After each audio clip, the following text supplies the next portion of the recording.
Bem, meus queridos amigos e irmãos, muito boa noite. Estamos aqui nessa reabertura do canal Bruno Tavares, um recesso grande a gente teve, né? Desde o final do ano passado, só agora reabrindo o nosso canal e com horário novo de programa de entrevistas, já 21 horas. O pessoal estava reclamando que estava muito cedo, né? Então, também não pode ser muito tarde. Então a gente encontrou aí um caminho do meio, 21 horas, e nessa reabertura de canal, na noite de hoje, um programa muito importante com uma pesquisadora espírita, me permitam dizer, uma baita de uma pesquisadora, Luciana Farias, oriunda da Bahia, esta baiana de primeira plana. Aliás, Luciana, uma das primeiras entrevistas dela aqui, quando despontou o caso da Gênesis, né, da adulteração, não adulteração, a Luciana foi uma dos três pesquisadores decisivos ali, junto com Carlos Chetti e com o Adair Ribeiro, para desmontar aquela falsa teoria da adulteração.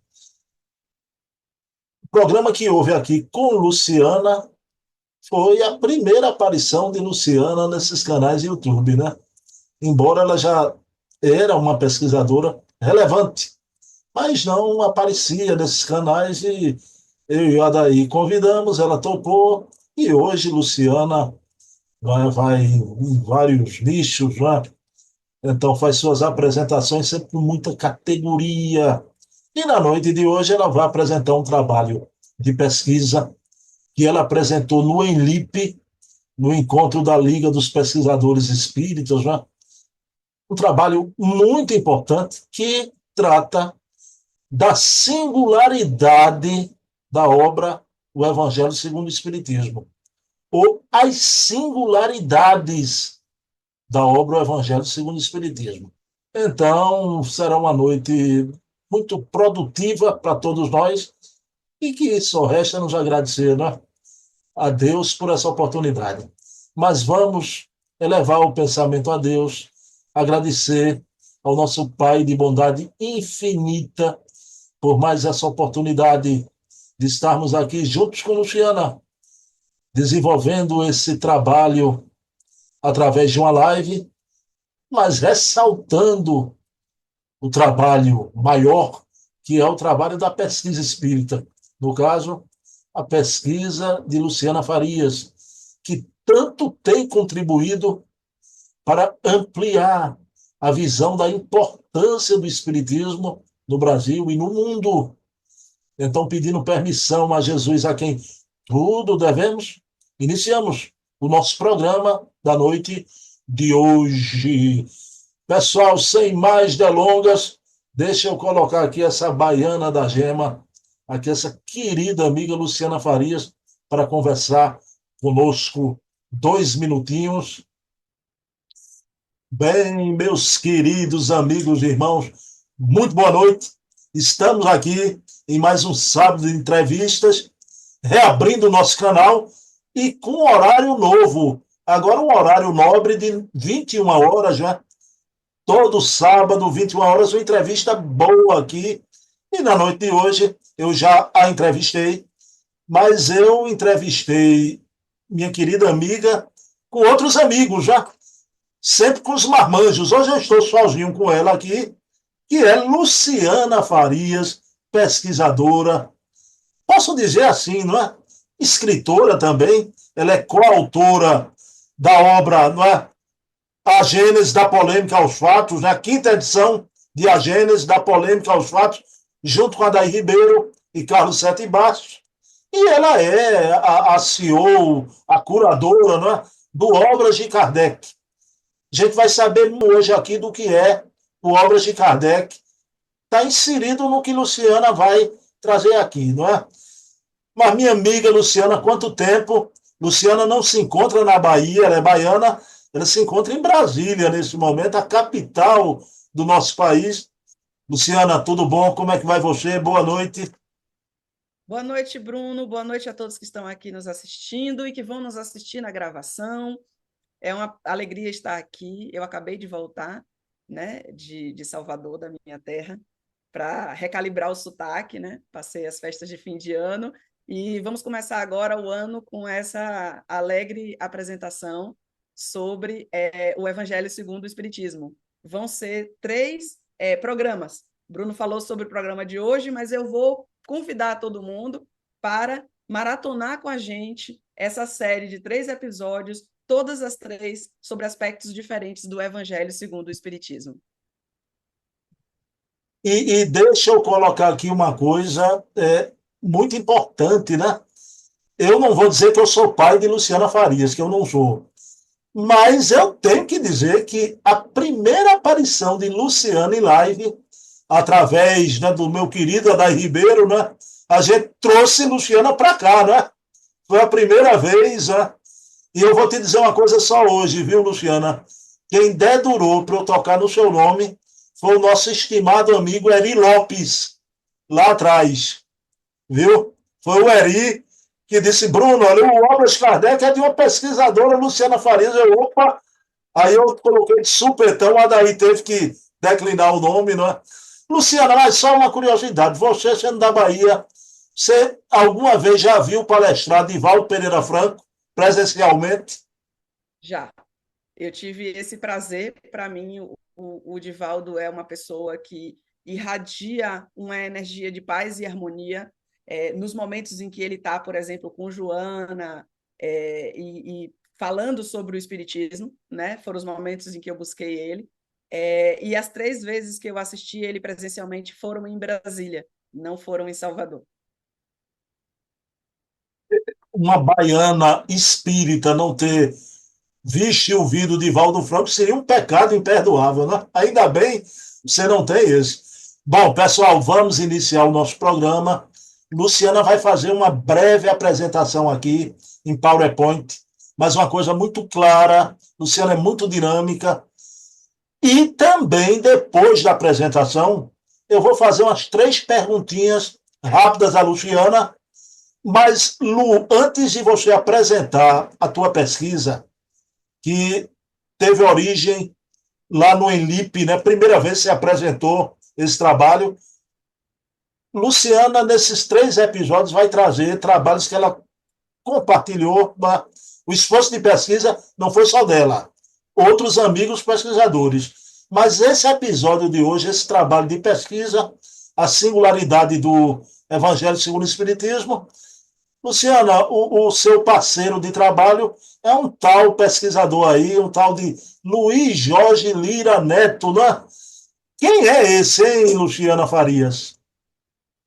Ô, Bruno, essa é uma pessoa maravilhosa que entrou na minha vida no momento em que ele escreveu um livro, Os Livros dos Espíritos, aonde ele compara da primeira até a 16ª edição do Livro dos Espíritos, em que ele faz esse estudo, um pouco da história do livro, um pouco sobre o processo de evolução da obra, né? Principalmente entre a primeira e a segunda edição, e calhou de eu estar fazendo esse mesmo trabalho simultaneamente, sem a gente se conhecer. E ele lançou o livro em dezembro de um ano, agora eu já não consigo me lembrar mais se foi 2020, 2021, eu não lembro mais. Aí ele fez esse lançamento do livro, e eu, quando tive acesso, falei, cara, eu preciso conversar com essa pessoa, porque ele estudou o que eu estou fazendo. E aí foi o Adair, nosso querido amigo, que nos apresentou, e ele ficou radiante. Veja a grandiosidade da alma de Luiz Jorge, do espírito, porque ao ver que eu estava fazendo o mesmo trabalho que ele, algumas pessoas poderiam se sentir ameaçadas. Ele se sentiu grato, porque agora tem mais um para estudar com ele. E foi a mesma gratidão que eu tive. Poxa, eu quero trocar ideia de quem está estudando junto. E aí a gente firmou essa parceria e a gente se comprometeu de fazer esse estudo em todas as outras obras de Kardec. E a gente já fez do Céu e Inferno, a gente já fez do Evangelho, já fez do Livro dos Médiuns, e a gente, então, é esse trabalho do Evangelho que a gente está trazendo aqui. Então, para mim, ele é um espírito iluminado, sabe? Aquela pessoa que tem ideias brilhantes, e muita perspicácia para pegar detalhes na obra de Kardec e trocar ideias. Então, é um prazer, além de ser uma pessoa de alabucano, né? Ele é de Alagoas, com Pernambuco, e é uma pessoa, então, que fala um sotaque parecido com o meu. Me sinto à vontade, assim como com você, Bruno. Bom, mas deixa eu dizer, né? O Luiz Jorge Lira Neto é alagoano, agora mora em Pernambuco, reside em Pernambuco, convive conosco diariamente na nossa casa dos humildes, né? É aquele pesquisador sério, sisudo, carrancudo, não gosta de sorrir, né, Luciana? É muito sisudo o tempo todo. Pessoal, o contrário, né? Estágio, alegria de viver, meu amigo Luiz Jorge Lira Neto. Jorge, um beijo. Você mora aqui no coração da gente, né? Bom, Luciana, vou entregar o comando, não sei se você se lembra, né? Aquele português que entrevistou você uma vez. Luciana, estamos na nau portuguesa. Aí Luciana inovou aqui no programa com a gente, disse que aqui era uma jangada nordestina, né? Então, Lu, você é a capitão da jangada. Vou entregar a jangada a você. Você traz tua pesquisa aqui. Pode ser? Claro, então pronto. Agora eu sou a capitã da jangada, eu vou aproveitar para mandar um abraço. Você falou do Eri Lopes, quero mandar um abraço para ele, a Daí, Carlos, e também para o João Gonçalves, que é um querido. E você dê uma olhadinha no YouTube, ele me entrevistou acho que umas 4 vezes. É um prazer atravessar o Atlântico para ir ver com ele, e é um prazer fazer essa capitaneação da jangada para poder tratar com você, Bruno. Então, vamos lá. Eu vou agora compartilhar o PowerPoint e eu aproveito enquanto o PowerPoint está abrindo aqui para dizer por que que eu uso o PowerPoint. Porque uma imagem vale mais do que 1.000 palavras. E no meu PowerPoint, a intenção é colocar, às vezes, trechos de texto que eu gostaria de ler exatamente como está escrito, ou tabelas para que a gente possa tratar sobre os números. Então, por isso que eu não fico só na fala, porque imagina eu descrevendo aqui informações e vocês tendo que imaginar quando a gente pode ter essa facilidade da tecnologia de poder mostrar, né? Então, vamos lá. Sem mais delongas, o trabalho é do Evangelho segundo o Espiritismo, e como o Bruno falou, a partir do trabalho que eu faço junto com outras pessoas do Obras de Kardec. Então, tudo começou com isso que eu falei sobre o trabalho que o Obras de Kardec faz de comparação entre as obras, né? Entre a primeira edição e a edição definitiva das obras de Allan Kardec, lembrando que a única que não teve essa atualização foi o Viagem Espírita, em 1862, porque era um relato de viagem, inclusive, e um dos que a gente fez foi a comparação do Imitação do Evangelho, que foi a primeira edição do Evangelho segundo o Espiritismo, com a definitiva na terceira edição. E colocamos o texto lado a lado. Primeiro, estamos fazendo o trabalho em francês, estamos vendo como a gente vai fazer para ter essa tradução, para poder colocar em português. Dos comparativos que a gente fez, o único que tem o comparativo em português é a Gênese. E a ideia aqui é que a gente consiga ver o que entrou, por exemplo, esse item em azul foi o que entrou, o que ele atualizou, né, que ele mexeu no texto, está aqui em laranja. A gente tem também o que ele excluiu, que fica em vermelho, e a gente tem o que ele movimentou, que fica em roxo. E assim a pessoa consegue ver o que mexeu com o progresso do Espiritismo. É uma forma de enxergar a evolução do estudo da doutrina espírita direto lá da época de Allan Kardec, no que é que ele colocou na primeira edição e o que é que ele incorporou a partir dos estudos. Isso ele diz no Livro dos Espíritos, quando ele fez a primeira edição, à medida que o progresso do estudo dele na sociedade parisiense, no contato com outros grupos e correspondências, chegaram novidades, e por isso ele atualizou a obra. E assim foi com todas as outras obras dele, inclusive o Evangelho. Mas cada um tem suas particularidades. Então, inclusive, o trabalho é a singularidade do Evangelho segundo o Espiritismo. Então, a evolução, o trabalho de evolução do Evangelho teve singularidades, particularidades específicas que aconteceram no Evangelho e não aconteceram em outras obras. E é também sobre isso que a gente vai tratar. Se vocês quiserem ler esse trabalho, ele foi um artigo, além de uma apresentação no 19º ENIP, em 2024, também foi um artigo que é um capítulo desse livro aqui, dos 160 anos do Evangelho segundo o Espiritismo, que vocês conseguem comprar na Amazon e no CCDPE. E os outros trabalhos, né, que vai ser uma trilogia, os outros 2 trabalhos também são tem livros. Vamos lá. Qual é o objetivo da obra? O Evangelho segundo o Espiritismo, ele tem como objetivo o estudo da moral evangélica sobre os princípios do Espiritismo. Então, é muito interessante porque quando a gente está falando sobre o Espiritismo, que é uma ciência filosófica com consequências morais, e a gente deseja estudar a moral, o que é que o Espiritismo traz de moral, em todas as obras você vai ter, fala sobre moral espírita. Agora, aonde que está o cerne do conteúdo? No estudo do Evangelho segundo o Espiritismo. Não é um novo evangelho, e sim um recorte dos elementos morais e trazidos, então, para a gente compreender. E uma das primeiras singularidades é a origem do livro, porque nesse livro, Kardec fez um retiro. Ele foi para uma cidade balneária chamada Saint-Adresse, na Normandia, no norte da França, e ele ficou recluso. Num primeiro momento, a Amélie foi com ele, depois ele ficou sozinho por um tempo, e foi onde ele fez o escrito da maior parte do livro. Teve parte do livro que ele escreveu, começou antes desse retiro, e teve parte do livro que ele terminou, ajustou, depois que ele voltou.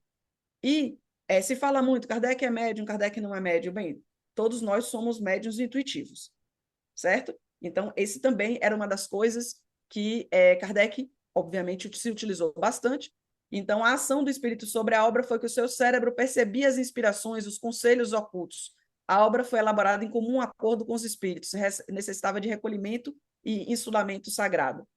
Então, ele, além de ter a intuição, ele também tinha a possibilidade de conversar com os espíritos na Sociedade Parisiense dos Espíritas.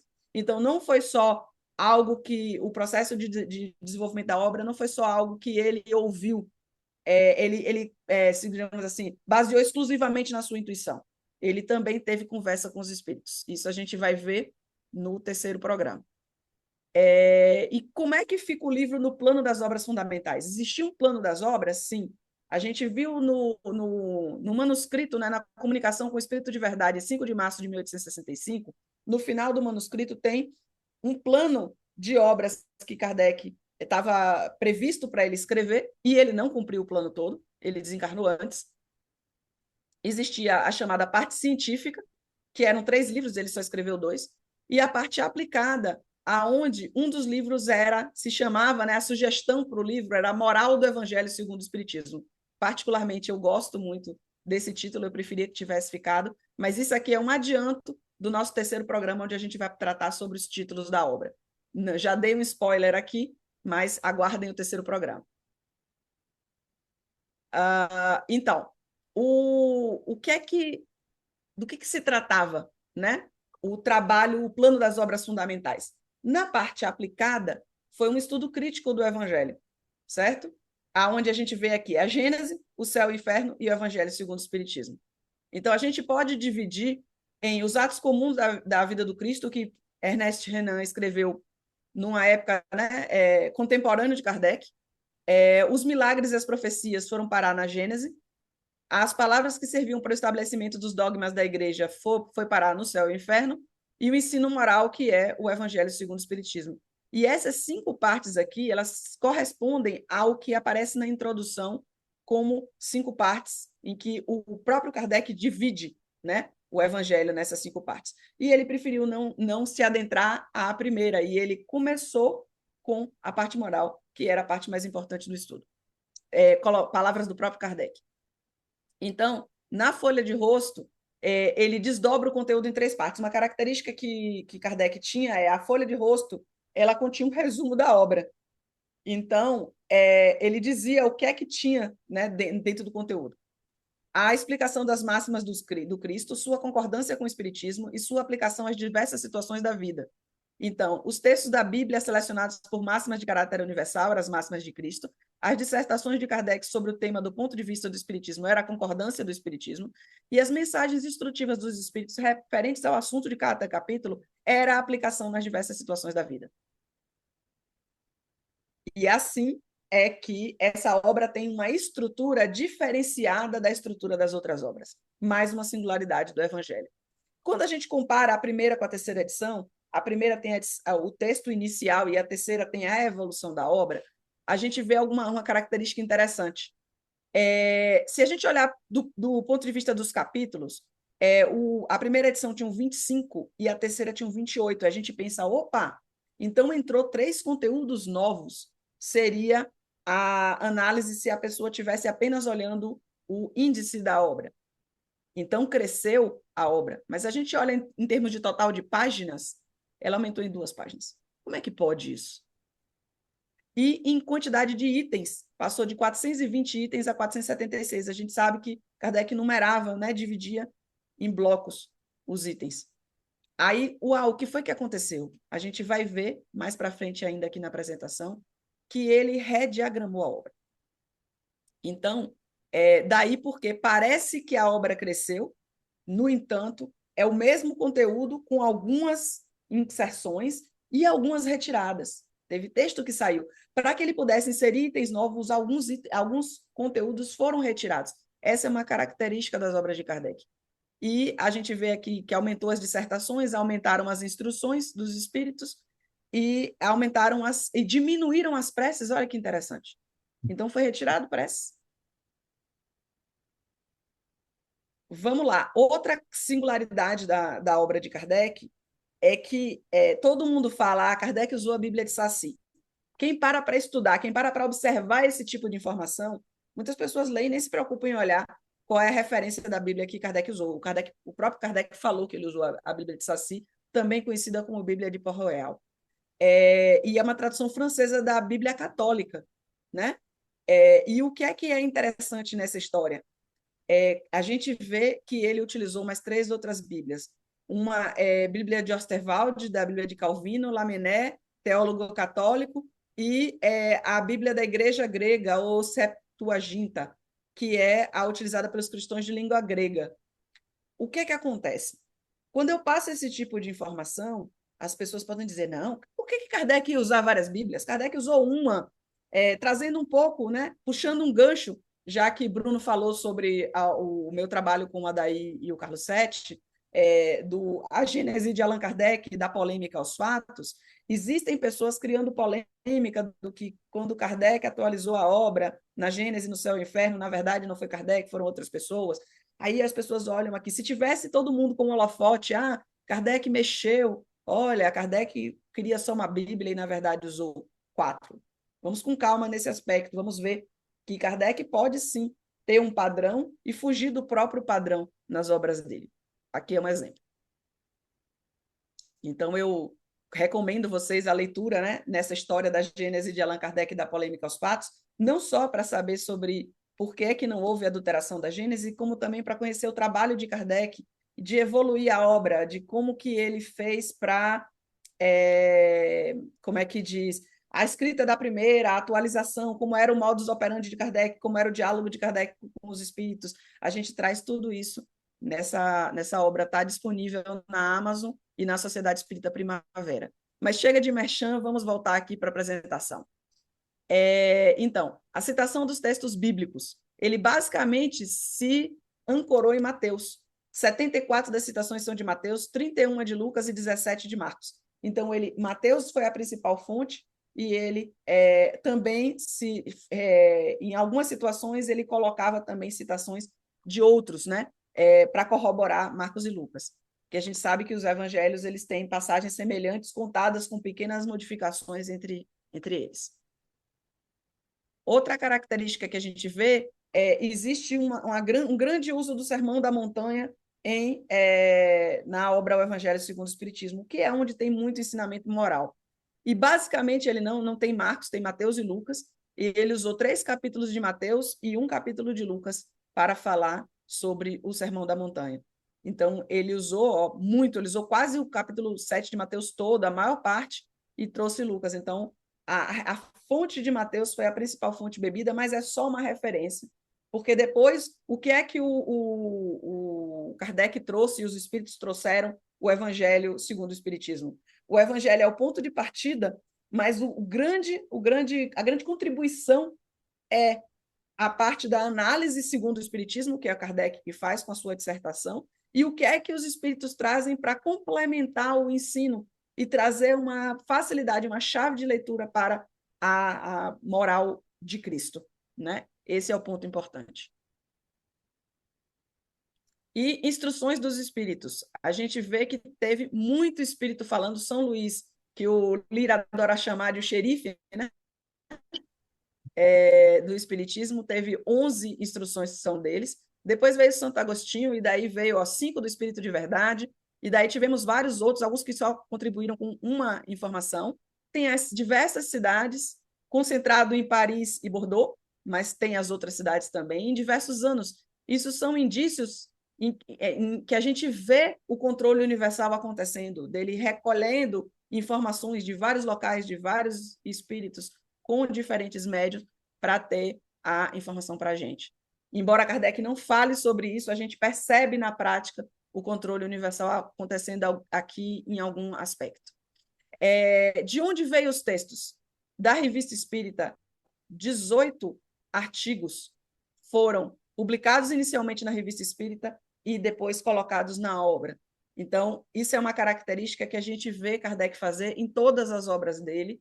Esse era um dos modus operandi, né, que a gente descreve lá naquele livro da Gênese de Allan Kardec. A gente entra em detalhes na Gênese, de onde veio o texto, para que capítulo da Gênese foi. Aqui a gente traz, em linhas gerais, no nosso artigo, no livro, tem um pouco mais de detalhe dessa correlação.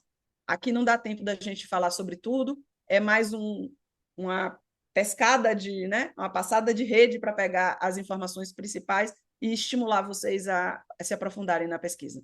Então, vamos lá, na evolução da obra, o que é que mudou? Na introdução da terceira edição, as partes que dividem o evangelho foram aumentadas de 4 para 5. A parte que entrou foi as palavras que serviram de base para o estabelecimento de dogmas da igreja. Ele não tinha dividido o evangelho em 5 partes.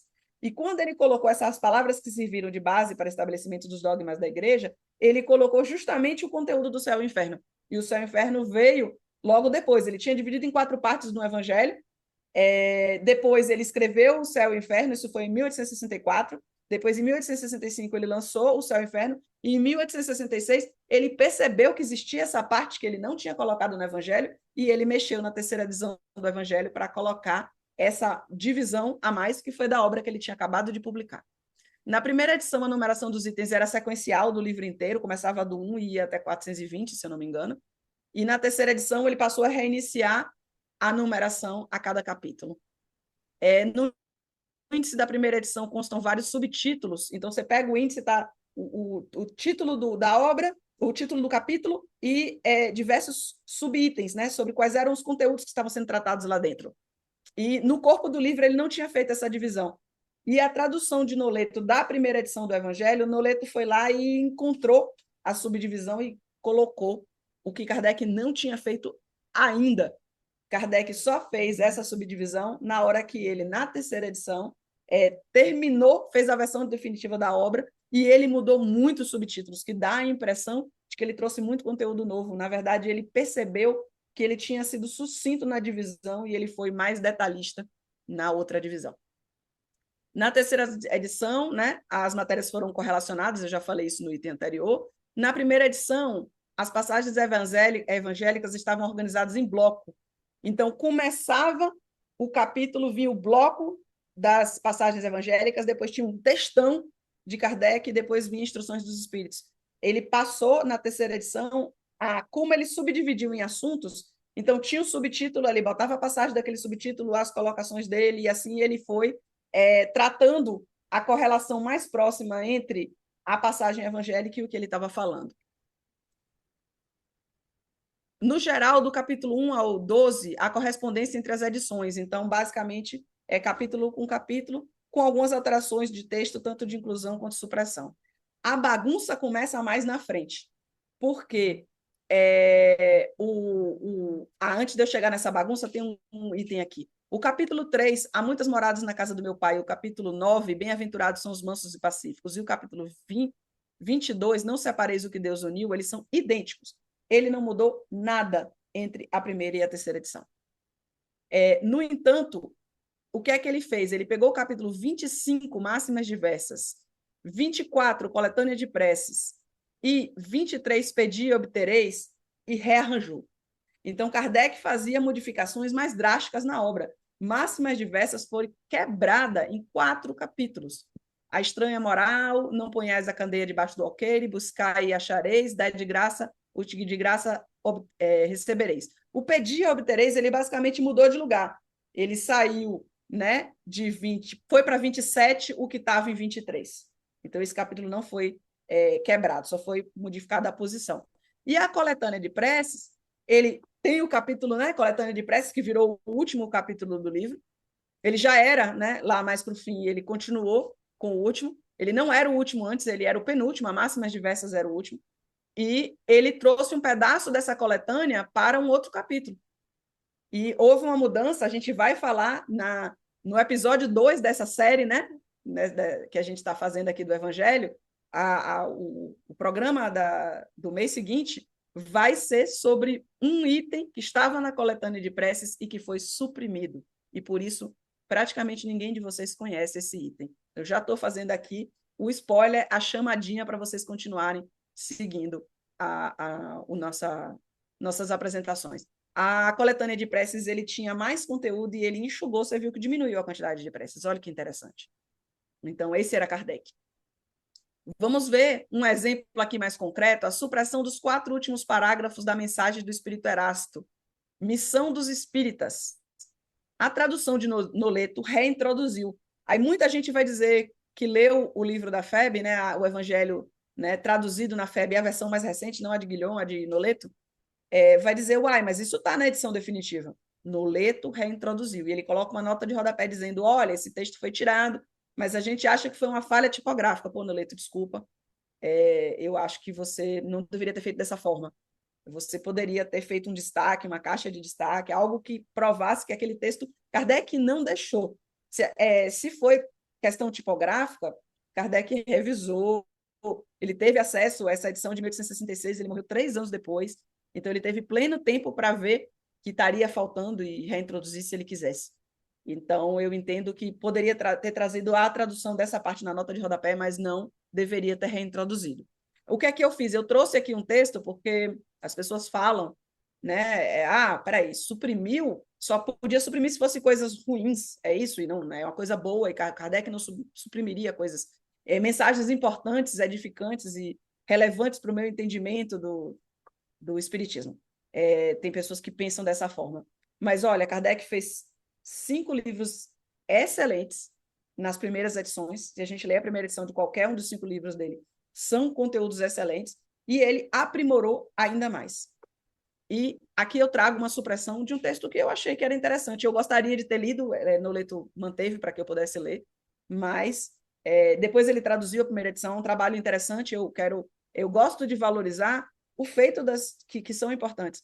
Há um trabalho de algumas editoras de trazer a primeira edição do Livro dos Espíritos, a primeira edição do Evangelho, foi trazido pela FEB, até onde eu sei, só a FEB fez esse trabalho. Canuto de Abreu fez da primeira edição do Livro dos Espíritos também. É uma forma da gente poder ter acesso, nós pesquisadores, os que não falam francês fluentemente, e até mesmo quem fala, eu acho que é importante também ler uma tradução, além do original, permite as pessoas terem esse acesso, né, às edições anteriores e ter acesso aos textos suprimidos depois. Então, vamos lá. Qual foi o texto suprimido? Pergunta.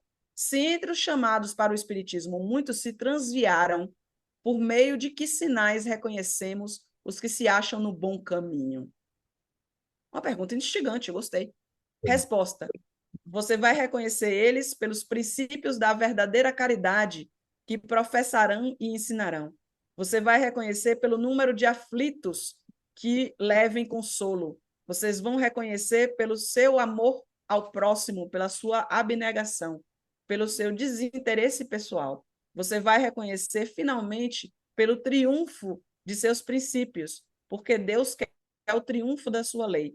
Os que seguem sua lei são seus eleitos, e ele lhes dará a vitória, mas destruirá aqueles que falseiam o espiritismo dessa lei. e fazem dela um degrau para satisfazer a sua vaidade e a sua ambição.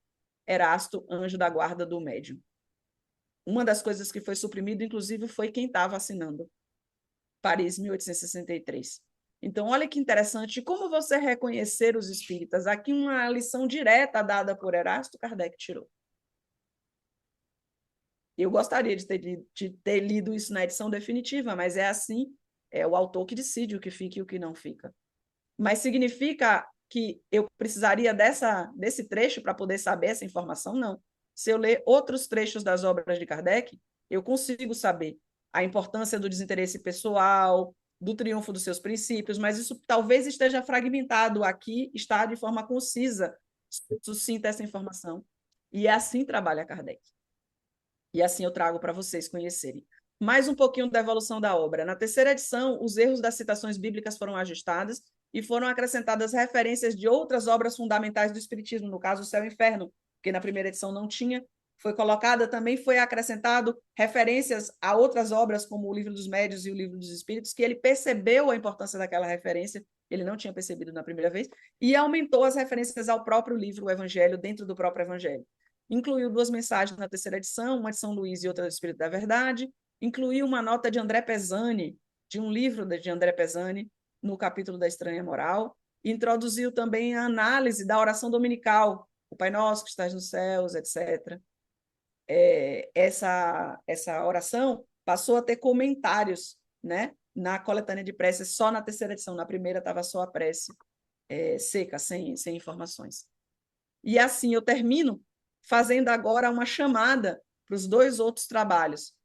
O da semana, da semana, olha, eu ainda estou na visão de Bruno da semana seguinte. Desculpa, gente. Do próximo mês, vai ser Mediunidade Curadora no Evangelho segundo o Espiritismo. E, no outro mês, os títulos do Evangelho segundo o Espiritismo, uma análise historiográfica.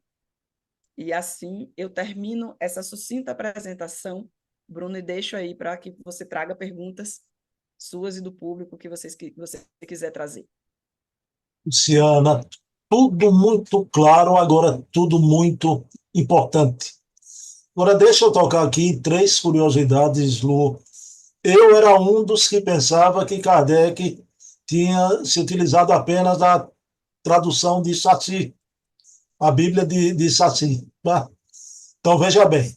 Outra coisa, gostei muito do que você colocou aí, Luciana. Kardec vai preparar a obra, Kardec se retira para a cidade balneário de Santo André, na Normandia, e da sua boca eu ouvi, não é, Luciana? Eu penso igual, não de forma ostensiva, mas Kardec era, sim, um médium de intuição, um médium intuitivo. Você pensa isso, não é, Luciana? Sim, não só penso, como isso está escrito em manuscritos. Eu não vou saber de cabeça se o próprio Kardec colocou isso na Revista Espírita, de que os espíritos interagiram com ele e trouxeram intuições, mas isso nos manuscritos já tem tempo que a gente vem falando sobre isso. E eu acho que alguns manuscritos que foram para obras póstumas, porque o do Balneário de Santo André se foi, e tem um outro da Gênese. Kardec estava mexendo na Gênese, e aí o espírito Didier, que era o livreiro dele, diz assim: não, perdão, isso não está em obras póstumas, não, está no manuscrito. Lá em obras póstumas está dito que os espíritos influenciaram ele, e o Didier esclarece confirmando isso. Mas tanto nos manuscritos que estão no projeto Allan Kardec, na Universidade Federal de Juiz de Fora, desde 2020, a gente vê essas informações lá, como também em obras póstumas a gente vê o diálogo. Tem um trecho de obras póstumas em que Kardec coloca informações do diálogo dele. E aí tem, sim, da Gênese, ele dizendo que, olha, eu estou sugerindo vocês que mexam em certos desenvolvimentos que não são necessários, em certas correlações nos capítulos que não são necessários. Aí a gente vê esse diálogo e Kardec, então, intuitivamente fazendo o trabalho, o espírito dizendo: olha, Kardec, você foi muito bem naquilo que a gente, né, indicou para você fazer. Mas, Luciana, porque de agora, na atualidade, muita gente bate muito nisso. Kardec não tinha mediunidade, né? Alto lá, não é? Uma coisa que em todos esses processos de trabalho, né, E eu me lembrei, eu vou citar aqui, né? O Chico Xavier, a gente tinha junto dele o espírito Emmanuel, né? Aquela personalidade um tanto quanto mandona, autoritária, né? Mas, digamos assim, era o espírito líder que ali comandava tudo em torno da mediunidade do Chico. Mas eu gostei muito, você falou en passant, mas como chamava o São Luís de um xerife, né? Digamos assim, guardadas as proporções, era o espírito líder ali da equipe de Kardec, né? É interessante, é um dos espíritos mais participativos, podemos dizer assim, porque a liderança, o próprio Kardec coloca isso, que o espírito de verdade, e que não necessariamente era só um espírito, poderia ser um grupo de espíritos trabalhando, há um interesse em não revelar necessariamente quem estaria lá. Jesus, com certeza, em algumas análises do que a gente faz, eu digo com certeza, muito provavelmente, o cuidado com as certezas absolutas na pesquisa. Muito provavelmente era um dos participantes, né, vamos chamar de entidade espírito de verdade, que conversava com Kardec, que era o grupo que, digamos assim, coordenava realmente o trabalho do espiritismo. Interessante ponderar também o seguinte: faz sentido que o espírito de verdade não fosse um espírito só, e sim um colegiado, porque o próprio processo que Kardec coloca na Constituição Transitória do Espiritismo, de como ele queria sair da centralidade dele, e ele sempre trabalhou em grupo, ele não trabalhava sozinho. O grupo dele eram os espíritos, era a Amélie Boudet, a gente está estudando a Amélie Boudet ajudava Kardec, como também ele imaginou, fez essa proposta que ia sair da gestão dele para uma gestão colegiada na sociedade que ele estava planejando criar, né, na instituição que ele estava planejando criar, para dar continuidade ao espiritismo. Ele ia sair da frente para cuidar da escrita da parte doutrinária, e a gente sabe que ele ficou devendo livro. Ele ficou devendo o livro dos magnetizadores, ele ficou devendo o livro da religião, o espiritismo, o estado social, né? E o espiritismo não gosto de citar de cabeça. Volta para quem está assistindo aqui, volta que na live eu mostrei o plano de obras, vai estar lá. Então, é interessante, faz sentido que o grupo fosse um grupo, não fosse um indivíduo. Também o controle universal mostra isso, a importância do grupo, porque é um pensamento de união e não a voz de um só. Então, é muito interessante se você colocou, e eu ouso dizer que Emmanuel, trabalhando com Chico, não foi só uma dobradinha Chico e Emmanuel. Tinham outros espíritos com Chico também, vários. Agora, alguns aparecem mais, e quando ele aparece mais, a gente, no estado de evolução que está, tende a dar mais importância àquela pessoa aos outros. Então, eu agradeço por você ter me dado a oportunidade de Ô, falar isso. Lu, duas coisas rápidas, né? O termo xerife vem de onde? Foi depois ou vem daquela época, para São Luís? O São Luís ser chamado de xerife, eu ouvi essa referência no Lira. Então, vou Lira depois. Luciana, me diga uma coisa, veja bem. Eu concordo com você, tudo muito lógico, não é? Mas claro que você soube, não é? O Paulo Henrique Figueiredo lançou uma obra e foi revelado um documento onde Kardec teve a revelação que o Espírito de Verdade era Jesus, e Kardec diz de forma até interessante, né, que se eu soubesse antes, eu o trataria talvez não com tanta liberdade, né?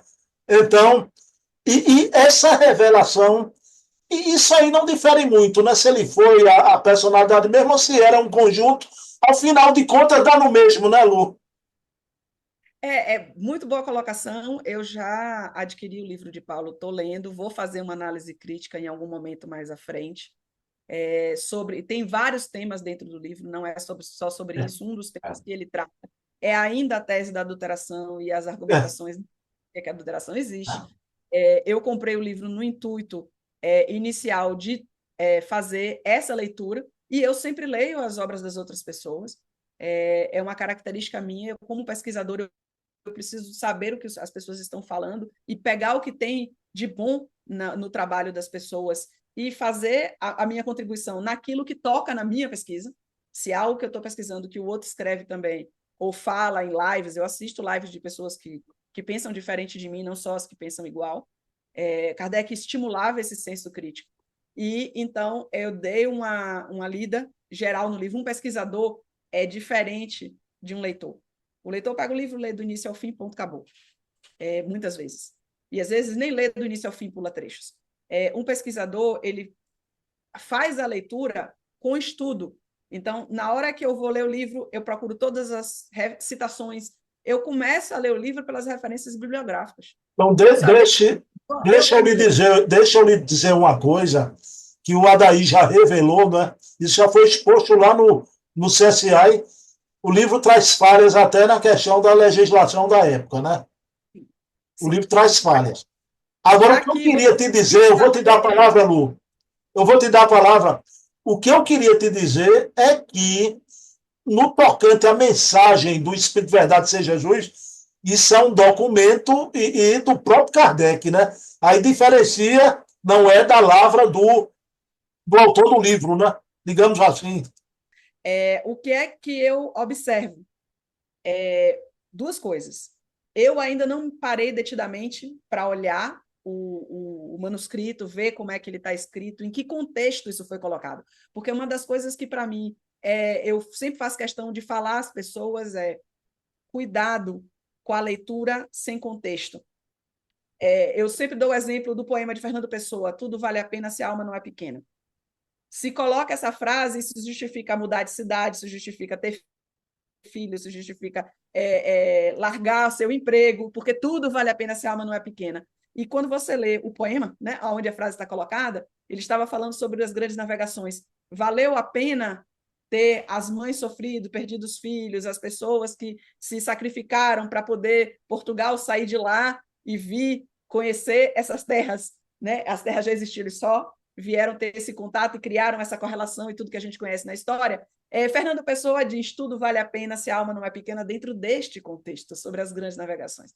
Então, é importante eu ler o manuscrito inteiro, ainda não parei para fazer isso, porque eu estou fazendo primeiro análise crítica da parte da adulteração, para eu entender em que circunstâncias essa fala foi feita. Esse é um ponto. O segundo ponto, porque as circunstâncias dizem o objetivo. Para que é que isso foi revelado? Lembra que Kardec fala sobre a importância de não revelar nem o espírito, às vezes, que manda a mensagem. A segunda coisa o próprio Kardec fala, às vezes, quando assina como Fenelon, não é necessariamente o espírito de Fenelon que veio aqui falar, mas sim um dos espíritos do seu grupo, que contém o mesmo pensamento. Então, a gente tem que lembrar disso. Ainda que o espírito da verdade seja apenas um espírito, a gente não sabe se é ou não, existe essa característica de espíritos puros, proeminentes, mais avançados na escala espírita que estão vindo aqui nos educar, pode assinar com aquele nome e, na verdade, não ser necessariamente aquele espírito que estava falando aquela fala. Então, o que é que eu considero, na minha opinião, interessante conhecer o manuscrito, porque o manuscrito vai nos contar do ponto de vista da história. Kardec ficou sabendo quem era o espírito da verdade, em algum momento. E aí, o que eu estou mais curiosa em saber foi em que circunstância, em que ano, o que é que estava acontecendo no espiritismo Perfeito, naquele ano, perfeito. por quê, qual era a intenção daquela informação. E talvez essa revelação, naquele momento, Kardec não considerou que era importante falar para as pessoas. Assim como ele escondia as informações de muitas mensagens ali que foram médias, ele mesclava no texto dele, você não sabe, né? Quando você lê lá Allan Kardec, não é só Rivaio, é Rivaio e um monte de espírito que escreveu aquilo. Tanto que eu digo que o pseudônimo Allan Kardec, na minha interpretação, é um grupo, não representa apenas Rivaio. Então, eu não vou ler a mensagem do Espírito de Verdade como sendo uma mensagem mais relevante do que eu considerava a relevância antes, por saber hoje Claro, que claro, claro. ou por ter confirmado, porque essa suspeita já tem trabalho de Paulo Neto falando sobre isso. Muita gente já fala que o Mas me espírito masse. osmimasse, então isso não é uma novidade, a novidade é o manuscrito.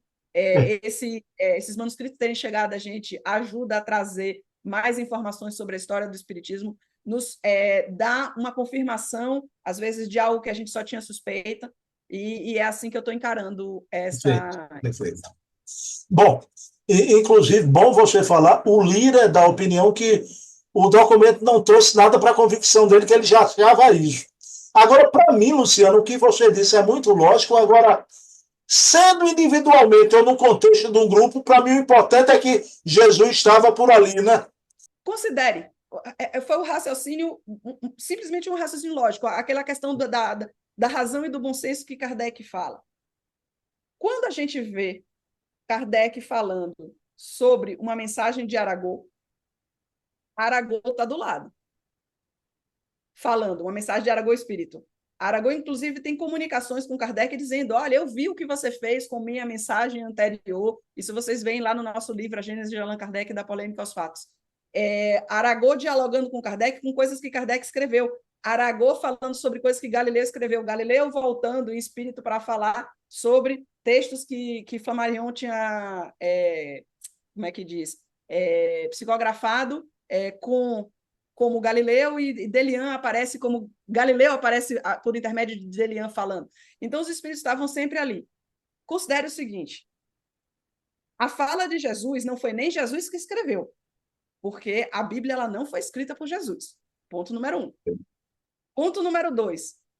Boa parte do que está escrito na Bíblia, na parte dos evangelhos, não foram escritos por Mateus, Marcos e Lucas.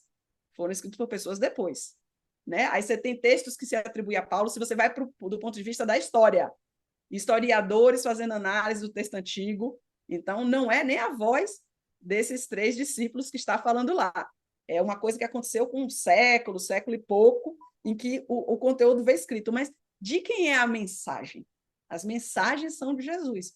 E os espíritos trazem isso. Olha, as mensagens do Cristo são as mensagens que mais se aproximam da moral que está sendo trazida, né? Como sendo a moral que nós devemos seguir para nós evoluirmos, né? Faz sentido total que o autor das falas, aquela pessoa que transmitiu aquele pensamento lá na sua versão, né? No ano zero, né? Que a gente veja esse mesmo espírito aqui, junto com Kardec, assim como ele continua aqui junto com a gente. Hoje, Então, perfeito. com Kardec, faz sentido. Estou falando de uma mensagem dele, que ele tivesse apoiando o Kardec. Eu não tinha a menor dúvida que Cristo tinha contribuído, que tinha inspirado ao entendimento adequado, à correção de ajustes de coisas que foi feito lá. Por exemplo, na Gênesis a gente vê ele falando lá da multiplicação dos pães e dos vinhos, provavelmente foi uma alegoria, as pessoas estavam focadas em ver a fala de Jesus e se sentiram como se aquilo tivesse acontecido. Não necessariamente aconteceu. Ele diz: nem tudo precisa se explicar com fenômenos envolvendo espíritos.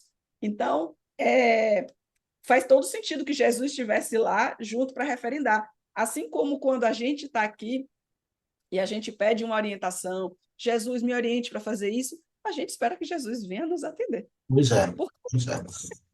Luciano, então, ele dizia, né? Quando 2 ou mais pessoas estiverem reunidas em meu nome, ali eu estaria presente, né? Jesus está aqui presente comigo e Lu nesse momento aqui, nessa live. Quando eu chamo para falar sobre ele ser o Espírito da Verdade, com certeza ele pode concordar, discordar, mas eu entendo que ele se conecta e, na medida do possível, ele busca nos ajudar. Ele está nos influenciando a trazer esse assunto de alguma forma. Eu acredito que ele pode estar, né, nos influenciando, e a gente ter a oportunidade de debater e discutir, Porque, buscar. diga-se de passagem, não estava na nossa pauta, né, Lu?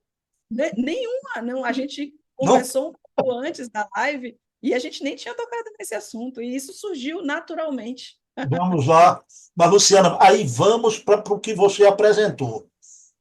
2 perguntas que eu vou transformar em uma, né? Vou segmentá-la aqui. Vou manter 2. Tá bom. Luciana, inegável, você mostrou, Kardec mudou, mexeu na estrutura da obra do Evangelho segundo o Espiritismo. Luciana Farias, isso se deu também nas outras obras, não foi? Ótima pergunta. Entendo sua pergunta como uma confirmação e entendo que outras pessoas que não tiveram acesso, porque a gente já fez outras lives, a gente já maratonou um seriado também no passado, na época que o programa era semanal, no Portfólio Fontes Primárias, podem procurar, tem uma maratona onde eu mostro o comparativo de outras obras. Então, sempre eu aproveito, Bruno, para na hora que tu falar, chamar atenção a outros trabalhos que a gente desenvolveu para as pessoas que gostaram do que a gente trouxe aqui possam também entrar em contato com esse outro material. Minha resposta é sim, eu entendo que eu devo reforçar para as pessoas, e agradeço pela sua pergunta, de que Kardec, em todas as obras, ele reestruturou a obra em algum grau. Ele modificava, tanto incluindo coisas novas entre a edição inicial e a definitiva, quando mexendo o texto de lugar, quanto suprimindo o texto, como reescrevendo texto e rediagramando a obra. Então, é o quê? É algo que o autor traz como uma forma de trabalhar o que chegou de novo, se incorporar no que acabou de chegar. E como é que eu sei disso? Se eu pegar a introdução, a segunda edição do Livro dos Espíritos, o próprio Kardec disse, olha, eu tinha anunciado que ia fazer uma segunda obra, mas chegou muito material que, na verdade, expandia o livro que eu já tinha escrito, então a gente optou por fazer essa edição ampliada, porque seria um desenvolvimento do conteúdo que já tinha, ficaria esquisito, ficaria complicado para as pessoas lerem esse conteúdo numa segunda obra de forma fragmentada. Então, o próprio autor nos traz isso. Infelizmente, nem todos os tradutores traduzem esse aviso à segunda edição que tem no início do Livro dos Espíritos. Luciana, o nosso programa antes era Portfólio, Fontes Primárias com a Daí. Hoje é SSA e Fontes Primárias com Carlos Sete, né? E quem Isso. sabe está surgindo um programa novo com Lira, o do Carlos Sete continua. A gente vai ter um programa aqui, né, sobre a inspiração do Obras de Kardec. Quem sabe, né? Com certeza, Bruno, com certeza, eu Estamos em acredito que sim. tratativas, né? E principalmente o seguinte, no mínimo, eu prometo séries. No mínimo, assim, para começar, já estou prometendo aqui ao vivo. Assim como a gente fez essa série agora do Evangelho de 3 episódios, em algum momento mais para frente, uma série sobre a Amélie Boudet, o Amélie livro que a Boudet. gente está Ah, uma série sobre a gênese de Allan Kardec da polêmica aos fatos. E eu acredito que isso aí é super possível e eu acho que vai ser bastante enriquecedor. bom, o problema é que o passe é caro e ela cobra luvas caríssimas para fechar o contrato. Luciana, a pergunta derradeira e final. Quem quiser, adquira o livro 160 anos do Evangelho segundo o Espiritismo, né? E esses 3 episódios a gente está se baseando neles. E Justiça Divina segundo o Espiritismo também são as obras dos dois elipses, onde Luciana apresentou todo esse material, né? Luciana, vamos lá, veja bem. Para você, Luciana, qual foi o maior impacto dessa mudança nas edições? Bruno, assim de pronto, é muito. Tem muitos impactos. Eu vou escolher o melhor, mas antes, eu sempre faço questão de falar, porque eu trabalho de forma coletiva. Então, você citou os trabalhos do Enlip, falou Luciana trouxe, e eu sempre faço questão de dizer: Luciana trouxe esse trabalho com Lira, Luciana trouxe o trabalho da semana que vem com o Silvio, e Luciana trouxe o trabalho semana que vem, não, mês que vem, e daqui a 2 meses com o Carlos e o Adaí. Só para que a gente nivele esse trabalho, nossa preocupação, nosso interesse em fazer um estudo coletivo, porque é uma forma que a gente enriquece, onde a gente debate o assunto não é um ponto de vista de um só, é um ponto de vista mais enriquecido porque vários olharam para o assunto.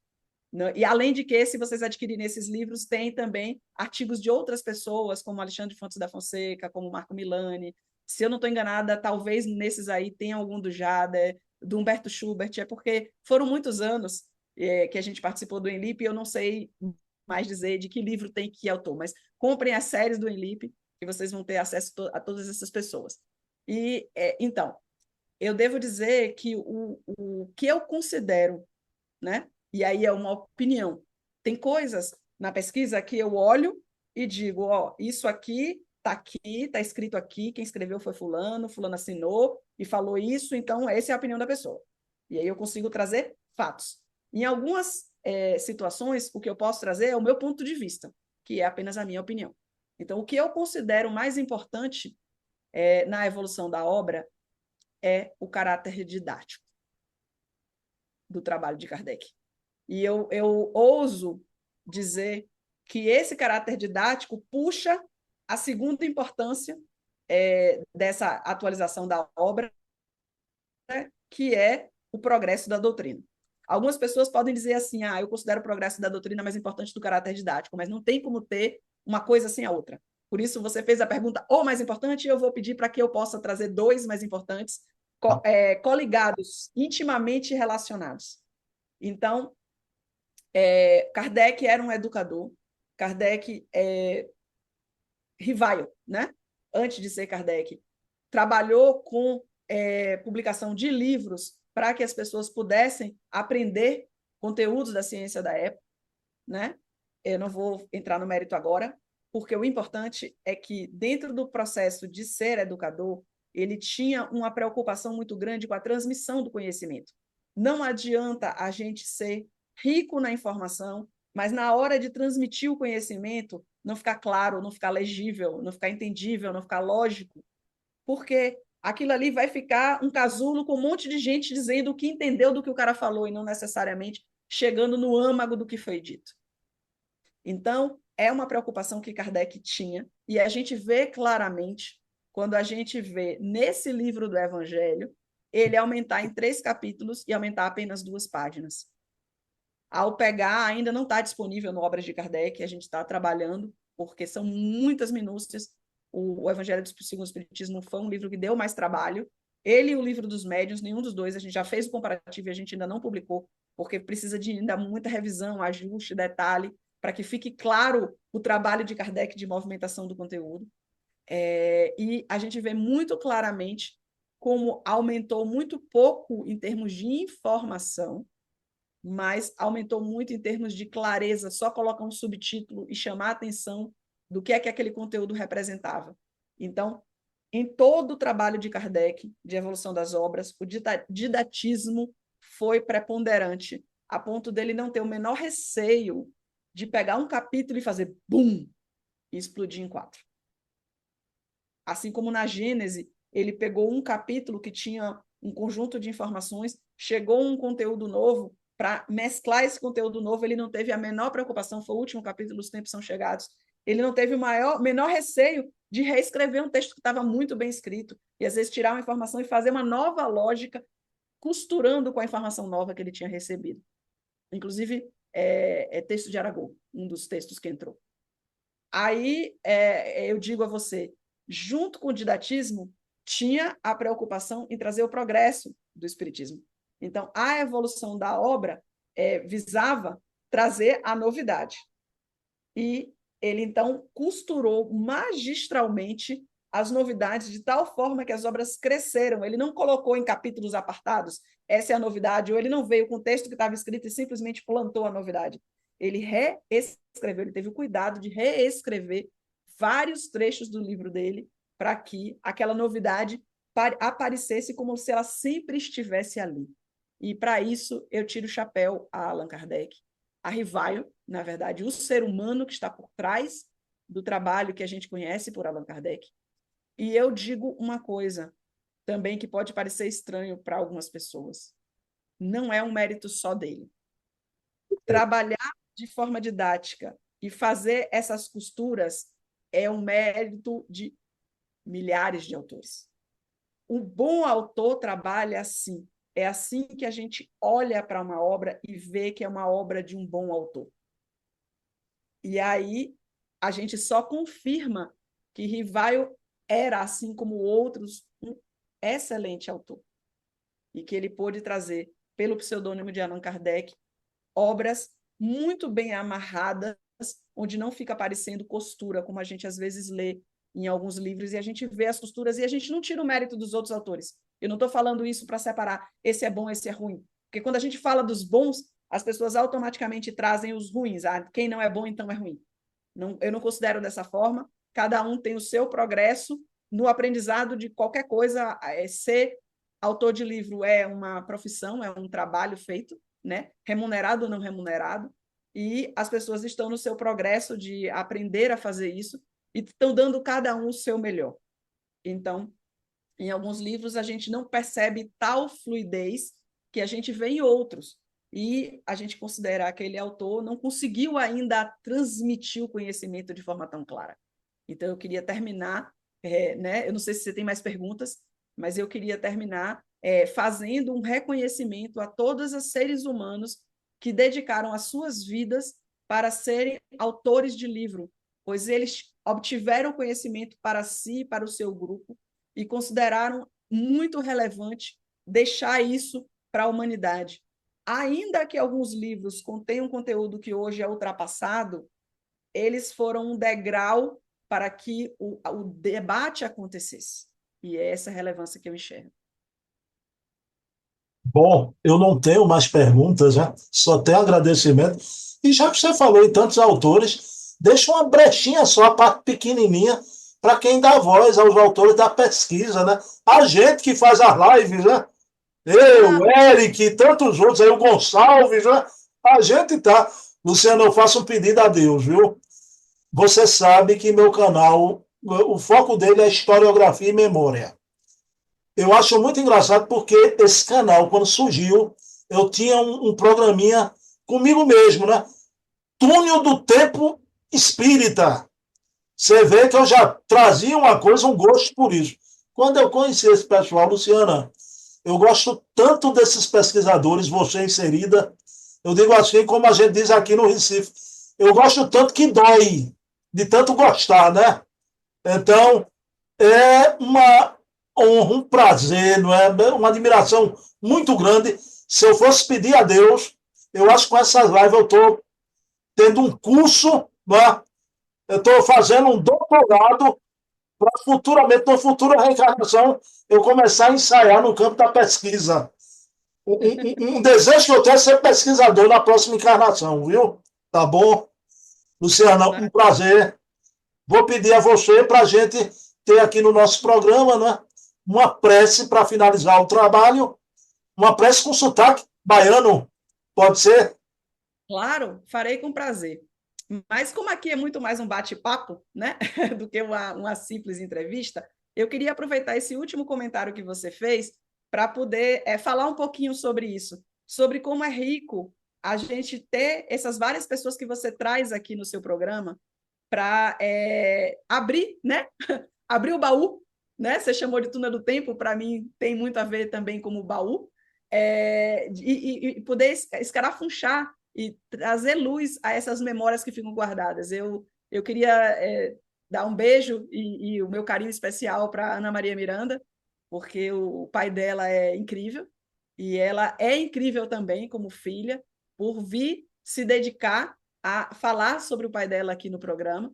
E tem outras pessoas também, eu não vou ser injusta de não citar todo mundo que tá nos seus programas, né? Mas eu vou falar em especial de duas pessoas, Charles Kemp, que ele faz um trabalho lindíssimo lá na França. Parte dos manuscritos que está no projeto Allan Kardec da Universidade Federal de Juiz de Fora foram cedidos por ele, além dele fazer transcrição, tradução, revisão. Ele passou um tempo fazendo isso, eu não sei se ele ainda está mais fazendo isso, eu também passei um tempo ajudando o pessoal e parei por outras questões. Espero também um dia poder voltar a trabalhar com isso. E queria citar também o Leonardo Marmo, que eu só conheço pelas suas lives. A Ana Maria, eu tive o prazer, né, de conversar com ela pelo telefone algumas vezes e pelo WhatsApp. E eu conheci a partir do seu programa, assisti o programa, pedi para você passar uma informação para ela, ela entrou em contato. E assim, os apresentadores também, os palestrantes ou os pesquisadores, eu não sei o nome que cada um dá para quem está aqui falando, passam a ampliar sua rede de contatos por conta disso. E o Leonardo Marmo é uma das pessoas que eu não conheço, nem o Luciano Klein. E eu queria, então, veio aqui uma ideia que eu gostaria de te propor. Você já considerou a possibilidade de, em alguns programas, fazer uma mescla de pessoas de um programa no outro? Tipo assim, num programa que você faz com o Leonardo Marmo, eu aparecer também e a gente dialogar, num programa da Ana Maria eu poder aparecer também, ou outra pessoa poder aparecer também, Eu vou, eu vou apanhar da baiana agora, né? Eu fiz um com Carlos Sete, com Adair, com Charles Kemp e Luciano Klein. Não me lembrei de Luciana porque a gente tem você no nosso imaginário, Luciana. Ela é tão ocupada, ela é tão difícil, mas agora eu estou com a carta na mão aqui, né? carta em branco, vamos fazer isso. Vamos sim. Né? Então, com a Maravilha. Ana Maria, com o Marmo é um escritor inteligentíssimo, né? Sim, Inteligentíssimo, né? Luciana, que bom, não sabia que você via também Leonardo Marmo. O Charles sim. Kemp aqui é diferente. Eu digo, deixa Kardec para lá, que é Leon Denis. Aqui Leon Denis, sim. traz Eu muita coisa. não consegui, eu tenho o seu canal assinado para um dia conseguir assistir tudo. Se não nessa na encarnação, quem sabe lá no plano espiritual, se a gente conseguir assistir o que está aqui na Terra, eu vou querer. É muita coisa. Então, mas eu tenho, eu pego, eventualmente, saio pegando programas e assisto, eu acompanho você. E eu sei que você me pediu para fazer a prece, e eu queria fechar, né, esse pedido, que misturando as pessoas, convidando uns para os programas dos outros, nos programas fixos, Perfeito. e a possibilidade de trazer um colorido. De repente, eu vou no programa do Leonardo Marmo e faço perguntas para ele, ou no do Charles Kemp, faço perguntas para ele, ou Perfeito. faço uma parte, acrescento alguma informação, coisas que a gente pesquisou e que tem correlação, né? Para que eu possa também contribuir. E quando eu digo eu, né, eu estou me convidando, porque eu me sinto muito à vontade com você e no seu canal, que você também mescle outras pessoas, outros que vêm aqui também, que eu Perfeito. acho que vai enriquecer ainda mais. Feito o convite, vamos para a prece? Vamos para a prece. Então, eu vou pedir a todos que fechem seus olhos para poderem se concentrar nesse momento de elevar o nosso pensamento a Deus e aos espíritos irmãos que nos auxiliam, que nos guiam nesse nosso progresso na vida terrena. Eu gostaria de agradecer por toda a intuição que eu possa ter recebido ao participar desse programa com o Bruno e outros programas que eu já tenha feito. E também agradecer a todos que estão aqui imbuídos em se melhorar, ou curiosos querendo aprender um pouco mais sobre o Espiritismo, seja qual for o motivo que trouxe você a esse programa, ou aos diversos outros programas, que as pessoas que promovem o programa são os meios, as pontes para transmitir essa informação para a humanidade, que esses programas sejam edificantes, que as pessoas possam sair deles mais fortalecidos nas suas convicções e também mais ampliados na sua visão de mundo, para que possa ter, a partir dessa interação, uma prática, para que não fique só no conteúdo, que qualquer percepção a maior possa se transformar numa prática do bem, numa prática da caridade, numa prática do apoio ao próximo. E assim eu encerro esse programa dizendo graças a Deus e falando em Espírito da Verdade, graças ao Espírito da Verdade, graças a Jesus, graças a São Luís.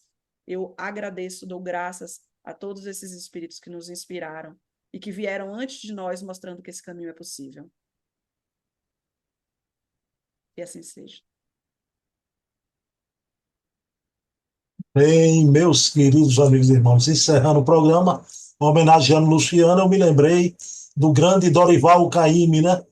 Minha jangada vai sair pro mar, meu bem querer. Só que a minha jangada de Luciana tá voltando para a praia, né?